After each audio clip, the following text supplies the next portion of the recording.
Update sa aktibidad ng Bulkang Kanlaon ating alamin kasama si FIVOX Director Dr. Teresita Bacolcol. Dr. Bacolcol, magandang tanghali po. Yes po, magandang tanghali po sa inyo, ma'am. Sir, kumusta po ngayon ang aktibidad ng Kanlaon at ano po yung mga naitala ninyo na sa mga nakalipas na 24 oras? Okay, so sa nakalipas na 24 oras, makapagtala po tayo ng 15 volcanic earthquakes and nasa 7,198 tons per day of food dioxide. And bukod dito, may ongoing ash emission po tayo na umaabot ng 1,200 meters. Gayon po nasa alert level 3 pa rin ang Kanlaon volcano, meaning nasa moderate level of alert pa rin. Sir, ano po ang ibig sabihin ng ibinubuga nitong dark ashes? Indikasyon po ba ito ng kasunod na pagputok ng bulkan? Well, kung titingnan natin yung activity ng Kanlaon volcano prior to the December 9 Earth eruption, meron po tayong maraming ash emissions. And ang pagkakaroon ng dark ash emission ay maaaring dulot ng gas-driven explosion sa bunganga ng bulkan na nag-aangat ng mga material na tulad ng abo o bato.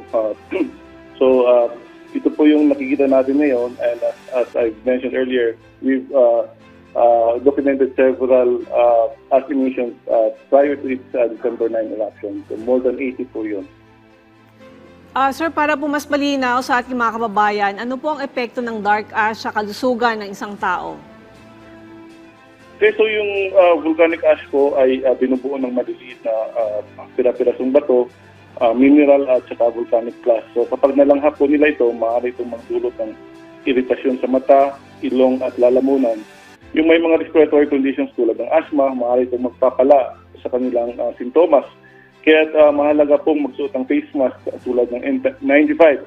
And better if they stay inside their houses. Again, kung wala namang N95, they can magsuot ng surgical mask.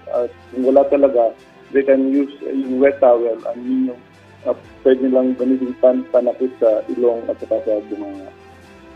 Nananatili pa rin po ba ang pagbuga ng plume mula sa Kanlaon? Yes, patuloy pa rin as we speak now. Patuloy pa ng pagbuga ng volcanic plume na umabot ng 1,200 meters mula sa bunganga ng bulkan. So sir, mensahe niyo na lang po sa ating mga apektadong kababayan dyan sa area ng Bulkang Kanlaon. Okay, so sa ating mga kababayan sa paligid ng Kanlaon volcano, paalala po na again, they stay alert, vigilant, and sundin ang abiso ng FIVOX and sa abiso ng kanilang mga lokal na pamahalaan. Again, huwag po sana silang pumunta inside the 6-kilometer danger zone dahil sa panganib ng biglaang pagputok o pagbagsak ng mga bato mula sa dalisdis ng bulkan.